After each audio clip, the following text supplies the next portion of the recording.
Seguimos aqui na cobertura da Datagro, abertura de safra, e eu tenho um prazer enorme de poder conversar com o Otávio Pouco, que tem uma trajetória, 40 anos dentro do setor, e com certeza ele vai poder transmitir para a gente toda essa história e trazer um pouco da visão em relação ao mercado. Seja muito bem-vindo, Otávio. Eu que agradeço, André. Muito obrigado pela oportunidade. Eu que agradeço. Otávio, sempre é bom a gente saber e conhecer um pouco a trajetória de quem tem uma história e faz a diferença no mercado. Então me conta um pouco sobre o Otávio. Pois não. Eu sou aqui de Sertãozinho, né? Muito perto daqui de Ribeirão Preto, 18 quilômetros da minha casa aqui. Sou nascido em Sertãozinho. E 40 anos que eu me formei, né? Mas antes disso, eu sempre vivi dentro de usina. A minha avó, falecida já, é da primeira geração da família Balbo, né? E os Balbos, na primeira geração, eram 12 filhos, né? 8 homens e 4 mulheres. E minha avó, inclusive, na época que eu nasci, era acionista da usina, né? E eu fui gerado dentro da usina. E meu pai e minha mãe, quando casaram, foram morar na usina, né? Eu fui gerado e fui criado dentro da usina Santo Antônio, aqui, São Francisco, com os meus primos, com os quais eu tenho muita consideração e muito respeito. E com os tios do meu pai também, com os quais eu convivi muitos anos, adoro todos eles, né? Então eu aprendi muito e fui criado dentro da usina. Durante toda a minha infância e minha adolescência, né? Então, comecei já, quer dizer, não são 40 anos, né? Só mais que eu tô dentro, nasci dentro da usina. Eu gosto muito do pessoal do Grupo Balbo, adoro muito todos eles. E tenho muita consideração. E depois eu fui fazer faculdade. Eu fiz agronomia aqui na Unesp, em Jabuticabal. E assim que eu me formei, eu consegui entrar na usina Santa Elisa, antiga usina Santa Elisa, que infelizmente o ano passado encerrou as atividades, né? Entrei na usina Santa Elisa em janeiro de 86, né? De 1986. E, quer dizer, já fez 40 anos, né? E naquela época não existia trainee, essas coisas, né? Essas coisas são mais modernas, né? Mais moderna. Então eu entrei lá, você entrava para tomar conta de alguma coisa, né? Não era trainee, né? Era tomar conta disso, né? E na época, quando eu comecei a trabalhar com a área de herbicidas, né? E era uma época totalmente diferente de agora, porque não tinha as tecnologias que tinha hoje. Nós tínhamos um pulverizador de inox de 400 litros, que a única taxa de aplicação era 400 litros por hectare, né? E acabou. Os caminhões eram caminhões antigos, não eram cauda pronta. Moléculas eram muito menos moléculas do que hoje, não tinha moléculas específicas para período seco, nada, era tudo cana queimada. Então as dificuldades eram grandes para controlar a erva daninha na época, né? E as coisas foram evoluindo. Depois eu fui, além do herbicida, eu comecei a tomar conta, né? Sim. Que era o termo, né? Não tinha carregado, era tomar conta. Tomar conta da vinhaça, aí comecei a tomar conta da fertilização de adubo, corretivos, aí mão de obra, porque naquela época, aí eu comecei também a ficar com a mão de obra, porque naquela época nós não tínhamos ainda colheita mecanizada, era colheita manual, né? Nós tínhamos na época 5.000 cortadores de cana na Santa Elisa, moíamos aí 25 toneladas de cana por dia, de cana cortada manualmente. E aí eu fui galgando novas posições, né? E aí participei de toda a transição. Isso eu me sinto um privilegiado de ter participado de toda a transição para o corte mecanizado, corte mecânico. Participei de tudo isso. Nós importamos as primeiras colhedoras que colhia cana crua na época, que eram as Claas alemãs, e começamos a desenvolver toda a mudança, né? E foi muito grande a transição e mudança da colheita da cana manual para a colheita da cana mecanizada, né? Desenvolvemos os rodotrens, né? Toda a parte de manutenção automotiva e treinando, né? Treinando todos os filhos dos rurícolas para que eles fossem os operadores da máquina, os rurícolas passassem a ser os operadores da máquina, passassem a ser os mecânicos, passassem a ser o motorista do rodotrem. Então foi uma transição fantástica, que me dá muita satisfação em ter participado disso tudo. E né? trazendo um legado mesmo. Nós desenvolvemos os rodotrem, ajudamos a desenvolver rodotrem para transporte plano. No início não tinha transbordo, ajudamos a desenvolver todos os sistemas de transbordo, todos os sistemas de controle de qualidade da colheita mecanizada, que eram diferentes da colheita manual. Toda essa transição, né? E todo aquele medo que existia no setor de que a colheita mecanizada fosse causar um grande desemprego. Não foi nada disso. Foi uma transição suave em que os próprios borícolas foram sendo capacitados e treinados para trabalhar no manejo de colheita que era mecanizado. Então foi fantástico, né? Depois disso aí eu fui assumindo essas outras funções e tudo mais, até que eu cheguei a gerente agrícola. Eu trabalhei como gerente agrícola na antiga Santa Elisa durante 14 anos. Eu fui gerente agrícola. Houve a fusão, formação da Santa Elisa Vale. Na época que houve a fusão Santa Elisa Vale, eu fiquei com a gerência agrícola da Santa Elisa e da Jardeste, que tinham sinergia, que eram as usinas bem próximas uma da outra, né? Até que aí a Dreyfus entrou e tudo mais. Em janeiro de 2011, eu me desliguei da Santa Elisa, né? E aí eu fui trabalhar na Datagro, junto com a família Nastari, também fantástico, né? Excelente. E foi na época, inclusive, que estava havendo a concepção do Benri, né? E eu, trabalhando na Datagro com consultoria, nós fazíamos consultorias e due diligence aqui no Brasil, fizemos no exterior, né? Colômbia, Sudão, alguns países do exterior, pela Datagro, mas estava havendo a concepção do Benri. E desde o início da concepção do Benri, pela Datagro, eu prestava serviço para o Benri, porque o Benri é uma joint venture da Datagro com a Fermentec, né? Expertise agrícola Datagro, expertise industrial Fermentec. E desde então, eu pela Datagro prestava serviço para o Benri, né? E aí, a partir de janeiro de 2016, eu fiquei exclusivo para o Benri, né? E o Benri é uma empresa que nós fazemos classificação operacional de usina, né, na forma de rating. É a Standard Poor's, a Fitness do mercado financeiro para a operação das usinas. É um rating agrícola e um rating industrial, são distintos os ratings, né? Nós recebemos, estou falando pela agrícola, 96 indicadores mensais das usinas, né? E nós fazemos visitas, isso eu faço, né? Eu sou diretor técnico agrícola do Benri, visitas presenciais nas usinas, auditando toda a aderência dos números que a gente recebe. Todos os procedimentos de apuração desses números, a metodologia dos controles, tudo é auditado. Nós vamos 2 vezes por usina safra, né? E todos esses dados internamente, nós também soltamos mensalmente para os nossos clientes um rate mensal e um benchmark mensal, né? Mensalmente, quando termina a safra, eles recebem o rate consolidado. O rate consolidado são dos 96 indicadores, somente 16 entram no rate. Mas para que 96 se somente 16 entram no rate?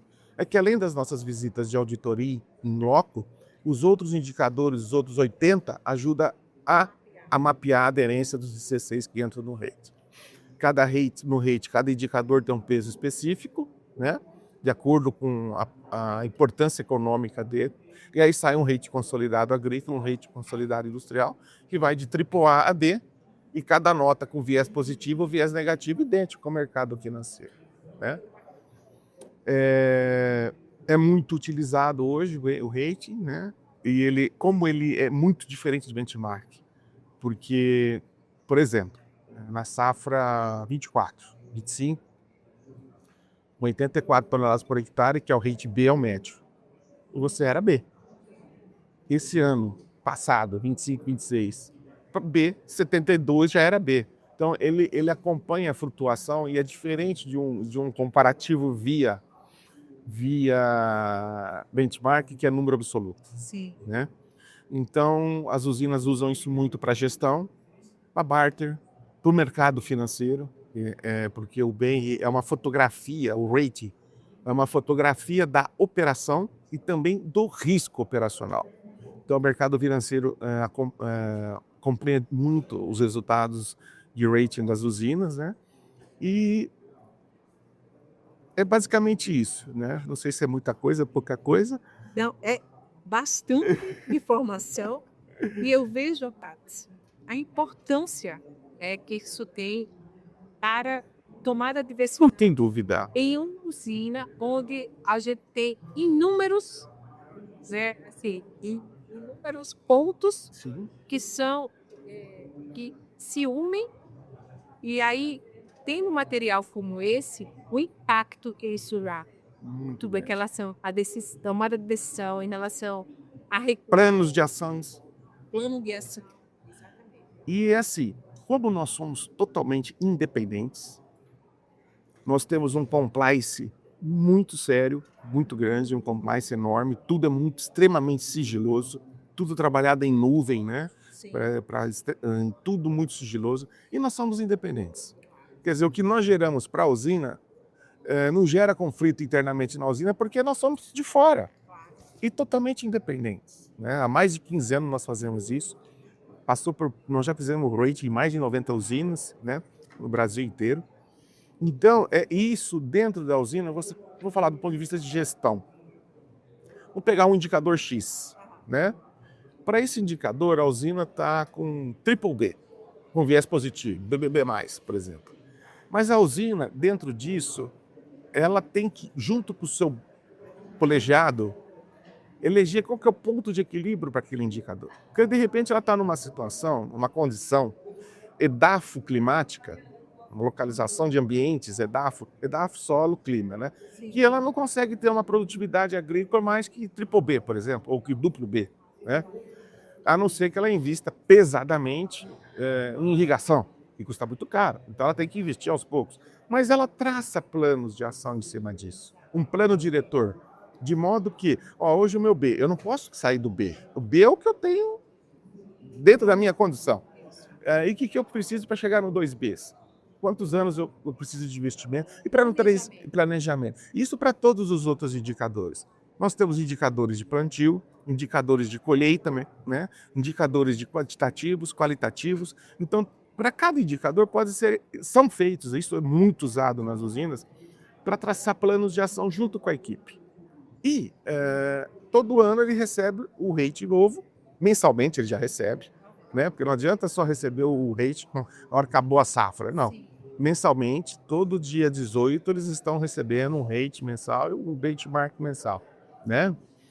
Agrícola e industrial. Porque se houver necessidade de fazer alguma correção de rota durante a safra, elas já são feitas, né?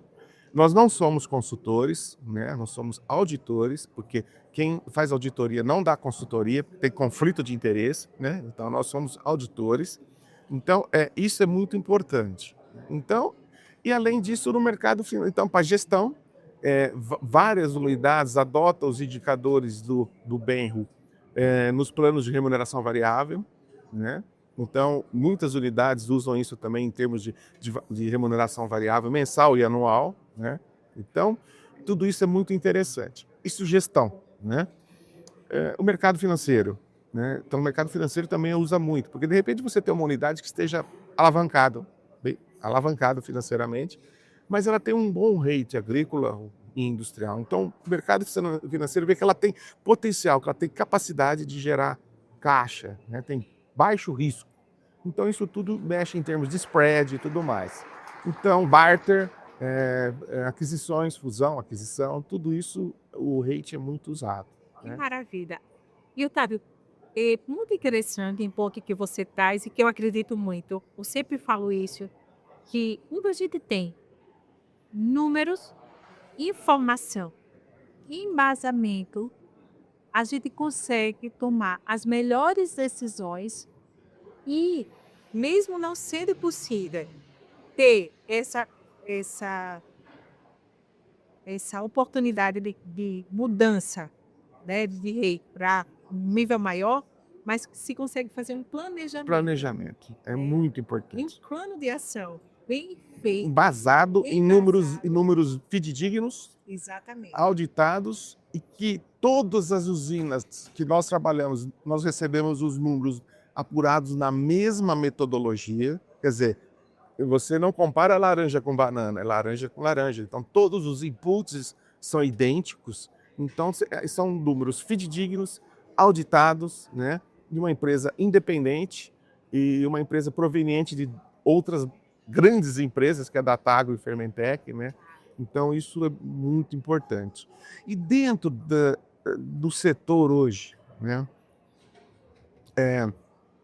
eu até comento às vezes, né, assim, nós temos pragas, nós temos doenças, nós temos problemas cada vez mais de climáticos, o clima cada vez está mais doido.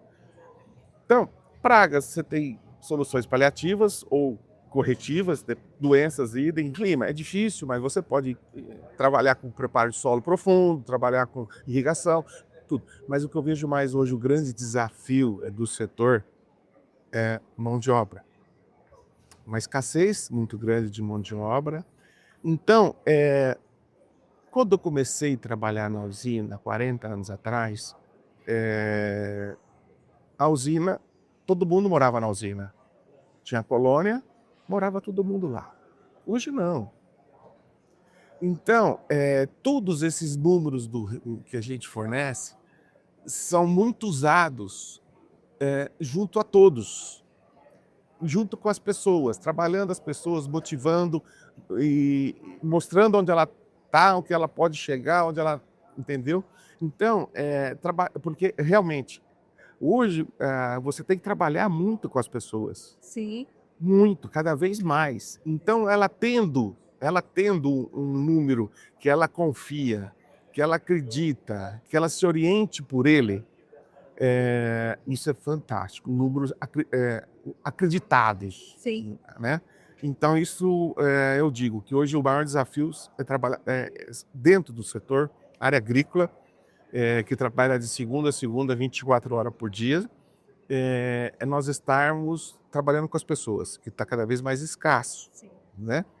Então, esses números todos ajudam muito nessa gestão com todos, com toda a equipe, do operador da colhedora, operador da tração da máquina, do transbordo, o motorista, o preparo de solo, o operador do preparo de solo, todos eles têm números que são auditados e gerados pelo bem.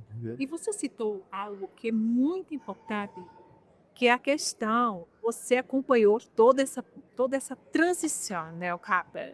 Eu imagino você vendo esse Ah, é muito cenário, bom. né, tanta coisa que você viu acontecer.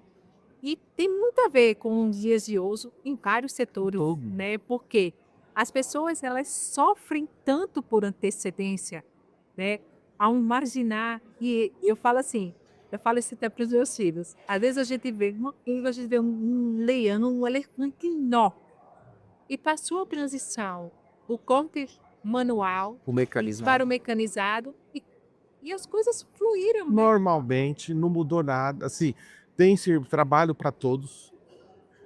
Nós temos que estar assim, sempre muito preocupado com a inovação, Claro. tá? Com a IA, que veio para ficar e ajudar, né? Então, nós temos que se preocupar sim com as inovações a todo instante. Último ano passado, eu fiz um curso que eu adorei muito. Eu fiz um curso para estar apto a participar de conselho de administração pelo IBGC, lá em São Paulo. E estudamos muito sobre governança, né? Que é um grande assunto do momento. É um grande assunto do momento. Então, dentro da governança, do conselho de administração, você tem os comitês, acessoram um conselho, né? Um deles é o comitê de inovação. Você tem o comitê de custos, dentro da usina e tal, riscos, inovação. E precisamos a todo instante estar pensando em inovação. A todo instante. Você pega, por exemplo, há 7 anos atrás, por aí, nós fazíamos a mensuração da falha de plantio manualmente. Hoje nós fazemos via drone, pegando 100% da área. Quer dizer, isso não tirou o serviço de ninguém. Porque quem fazia isso no campo medindo, hoje trabalha os softwares que apura isso, opera o drone. Então, isso vai acontecer, não adianta. E é importantíssimo que isso aconteça. Nós Porque precisamos otimiza o tempo também. otimizar o tempo e os recursos. Entendeu? Então, nós trabalhamos no setor de commodity, que esse ano está em baixa, né? Normal, eu já passei por N crises e ninguém e não morremos, né? Então, isso é normal. Temos que estar preparado. Quer dizer, eu sempre digo nas usinas, né? Apesar de eu não poder ser consultor, nós temos que viver como se nós estivéssemos sempre em crise. Sim. Sempre, sempre em crise. E inovando, não tenha medo da IA. A IA vai estar entrando, vai entrar, e seja bem-vinda cada vez mais, com tudo que ela vai trazer. E isso é importantíssimo. Nós temos que ter ferramentas, por exemplo, porque hoje nós mensuramos pisoteio na soqueira, que é um dos indicadores importantes. Manualmente, nós temos que ter uma medição de pisoteio full time, on time, lá no COA, para nós estarmos alertando o operador da máquina que está havendo pisoteio. Então, tudo isso é com tecnologia. Vai existir. Não tem volta. Não tem. Graças a Deus. E um ponto bem importante, tá, que você citou, é exatamente a questão de continuar se desenvolvendo. Você, com 40 anos de mercado, citou que foi fazer um curso e que fez toda a diferença na experiência. E não vou parar de estudar. No próprio IBGC, eu fiz o conselho de administração, vou fazer conselho consultivo e outros cursos. Eu fiz esse curso ano passado com a classe de 40 alunos, todos da minha idade, mais ou menos. É fantástico, fantástico. Eu falo muito de governança, de compliance, de IA, né, de comitês, como participar do conselho de administração, né? Então não pode parar, não pode parar. Eu tenho um casal de filhos que moram em São Paulo, são médicos, cirurgiões, e hoje está na medicina com cirurgia falando muito em IA. Exato. Quer dizer, não pode parar e não pode se revoltar com isso. Não pode. Tem que saber usar. Saber usar, né? E lógico, nós sabemos que a IA, como foi a internet lá atrás, é usada para o mal. Exato. São duas vertentes. São duas vertentes. Mas não pode ter raiva disso. E tem que estar estudando. Eu vou na lavoura, eu adoro o que eu faço, eu sou um apaixonado pelo que eu faço. Então eu encontro com vários colaboradores das usinas que fazem agronomia de noite e trabalham o dia inteiro na usina. Chega em casa, às 7 horas, vai para a faculdade. Falo, moçada, não para. Não para. Às vezes eu canso, falei, não pode cansar, vocês não têm motivo para cansar, vocês são novos. Vai em frente. Então, não para de estudar, não para de se aperfeiçoar. Isso é importantíssimo. Conhecimento ninguém tira, né, Otávio? Ninguém. É isso aí. E, Otávio, uma coisa que você falou que eu fiquei, assim, encantada, né? Porque quando você fala que estava ali dentro de uma sala, junto com pessoas, além de todo o conhecimento que você adquiriu, o importante é essa troca de experiência entre vocês. Em um momento que vocês estão ali para se desenvolver, Nossa. a riqueza desse momento. Pra você ter ideia, eu chego nas usinas, uma das maneiras de eu auditar é montar na colhedora junto com o operador. Olha isso. Por quê? É quando eu audito o rendimento operacional da máquina, quanto que ela está perdendo na colheita, quanto que ela está em impureza mineral da cana que ela está colhendo, quanto está a impureza vegetal da cana que ela está colhendo, quanto está o pisoteio, o abalo e ranquio de soqueira. Uma maneira de eu auditar é conversar com o operador. E eu tenho que deixar ele muito à vontade e muito seguro, que eu não vou sair de lá falando nada dele. Claro. Então, o negócio é muito sério, é um compliance. Então, ele sente segurança que pode confiar em mim, entendeu? Então, eu estou ali junto da máquina e eu vou incentivando ele a mexer na regulagem da máquina, que eu sei fazer aquilo. Do touchscreen ali da máquina. Vamos mexer na velocidade do extrator primário, vamos ver o que acontece, vamos mexer na rotação do rolo levantador. Eu adoro isso. E é ali, assim, hoje eu não trabalho na usina, mas é ali com esse pessoal que saem as grandes soluções. É ali. E eu às 2h30 da manhã, quem está em cima da máquina é ele, não sou eu. Então, a conscientização, né? Quando eu trabalhava na Santa Elisa, que nós começamos a fazer colheita mecanizada, naquela época não tinha piloto automático, nem tem hoje, que a máquina anda sozinha, né? Para não ter pisoteio, né? Então tinha lugar que tinha pisoteio, e você via o canavial não saía tudo falhado, né? A gente chamava de voo de pica-pau, né? Era assim. Eu fiz uma trincheira, abri um buraco aí no chão, tudo certinho. Peguei um cal, pintei o sistema radicular de onde estava pisoteado, era pequenininho, porque compacto o solo, não cresce, onde não... E levava o pessoal lá dentro da trincheira e explicava, ó, gente, olha o que é o pisoteio. O que acontece com o nosso maior patrimônio, que é o canavial. O canavial vale mais que o parque industrial. E o que está debaixo do solo, que é o sistema radicular. Então você tem que conscientizar. Quando chovia, que parava a usina, eu tinha um trenzinho mesmo, que eu levava todos os operadores para dentro da usina e mostrar para eles o que a impureza mineral, a terra que vinha na cana, causava de prejuízo dentro do parque industrial, dentro das caldeiras. E conversava, é um prazer você conversar com eles. E na Entre Safra, a gente fazia todos os treinamentos. Então, o ser humano tem que ser fomentado, tem que ser treinado, tem que receber indicadores que eles possam seguir, confiáveis, que eles tenham um norte para seguir com esses indicadores. E não adianta pôr muito indicador para eles, porque eles têm lá que cuidar da máquina. Tem que ser pragmático nessa hora. Os mais importantes e trabalhá-los todo dia. Que vai nortear exatamente em Nortear relação às vocês. as decisões. E, Otávio, é tão legal ficar aqui conversando, né? Mas a gente para seguir vai para a nossa reta final. E você trouxe um ponto tão positivo. E isso a gente tem numa pessoa que está há 40 anos no setor, que começou como tomador de conta. Tomar conta. Não tinha cargo, era tomador de conta. Tomador de conta. Hoje está à frente aí de uma das empresas da TAG. E é tão importante a gente ver que a base de toda essa trajetória está em cima de conhecimento, está em cima de treinar as pessoas que estão dentro da operação, porque, como você citou, é de lá que vêm as grandes ideias. De lá, são deles. O pessoal muitíssimo importante. Valorizar a experiência deles. Ele está lá com uma máquina que custa 3 milhões, né?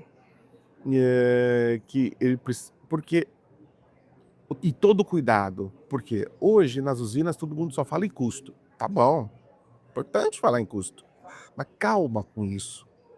O maior custo que a gente reduz tendo produtividade agrícola. Perfeito.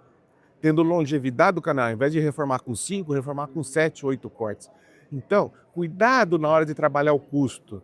Cuidado, porque às vezes apregoa-se que para você ter uma boa colheita mecanizada, você tem que ter uma boa coletabilidade. Tem que ter uma boa área para essa máquina trabalhar, né? E de repente não é todo lugar que se consegue ter uma boa área, né? Então cuidado com as metas que são colocadas para você não ter só custo, em perder o foco na resiliência do canavial. Que é a verdadeira essência. Que você sair de uma produtividade de 70 para uma de 92, você vai realmente reduzir custo. Então, esse bom senso é um bom senso. Então, o que eu consigo, o que é possível conseguir dentro do meu ecossistema, o que é factível. Não adianta você, às vezes, colocar a linguiça mais alta do que o cachorro possa alcançar. Então, todo esse cuidado, essa análise é importantíssima, né? Porque o maior custo, hoje, você está R$17.500 para plantar 1 hectare de cana. Dentro de uma região, vamos falar que Ribeirão Preto, com arrendamento aí na base de 65 toneladas por alqueiriano. Você precisa ter longevidade, você precisa ter população de plantas, você precisa ter produtividade, controle de ervas, né? Então, o custo é importantíssimo, muitíssimo importante, mas essa sensibilidade de onde eu posso chegar sem estragar o meu maior patrimônio é muito importante. Isso chama-se vivência na prática e no campo. Não tem. E é lá. Eu adoro. É lá que tudo acontece. Eu sou apaixonado por isso. E trazer essa essência para a pessoa que está ali operando o corpo. E valorizá-lo. Então, sim, Valorizá-lo valorizar. do ponto de vista de uma boa conversa. Exatamente.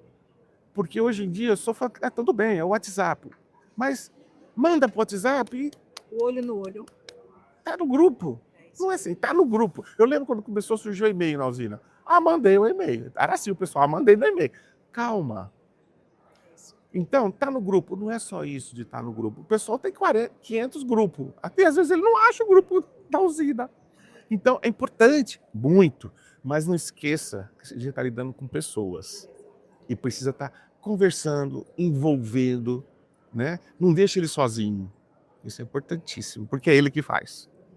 Gente, com essa fala brutal, a gente podia encerrar o podcast, né? Porque a gente traz aqui uma vivência e uma experiência de vida, onde a consciência sobre a relação humana, Importantíssimo.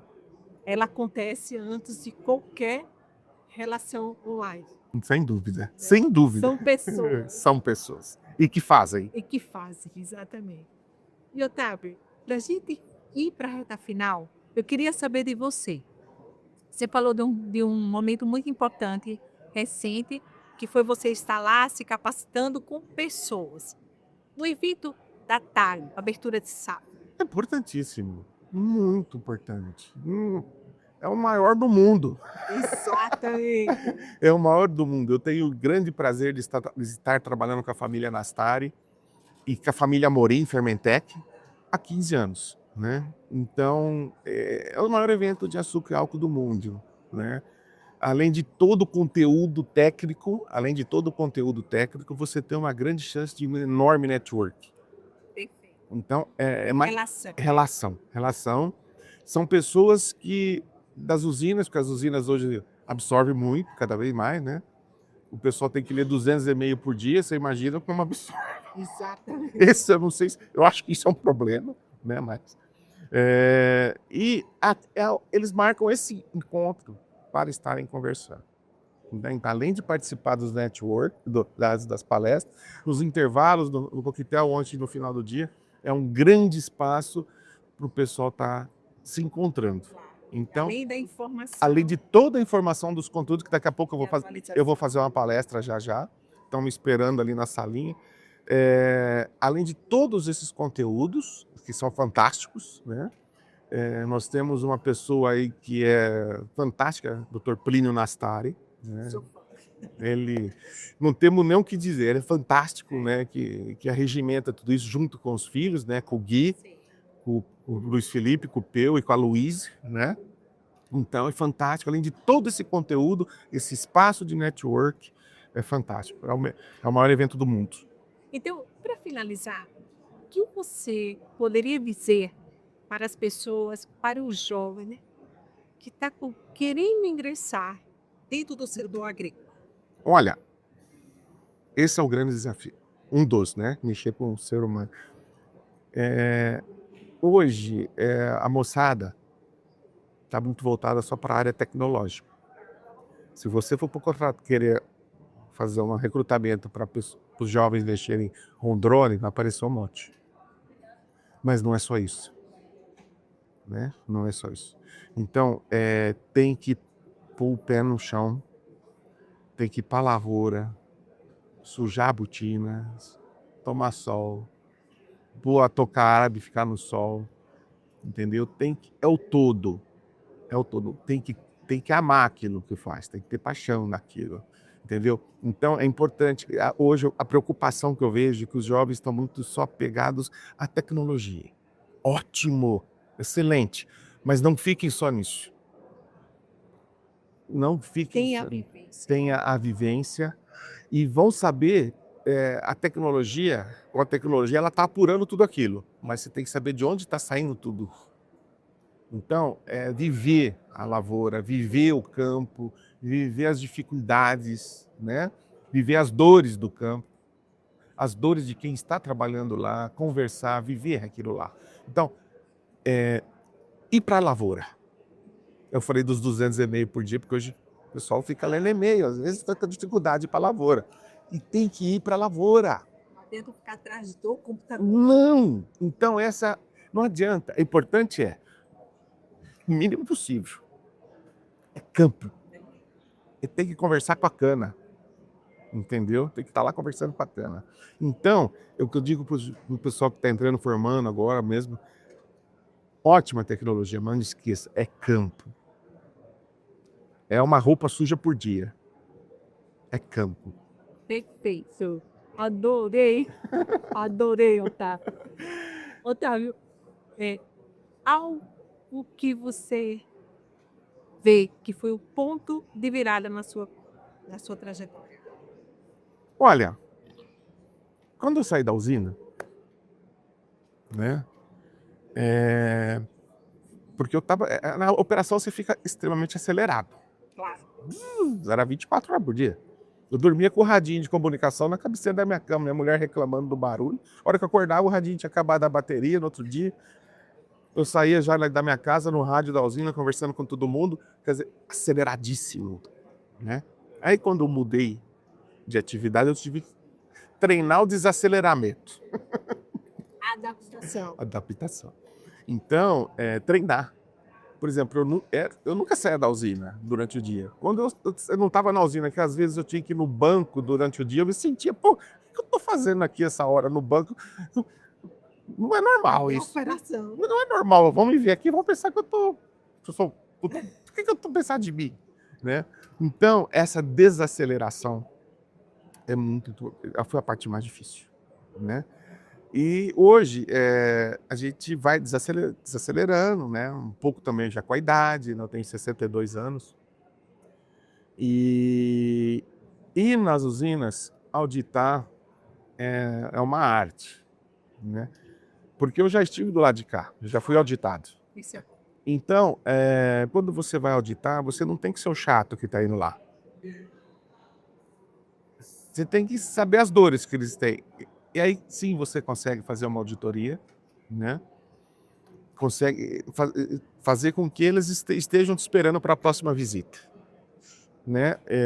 E saber de todo o compliance, de todo o sigilo na confidencial das informações.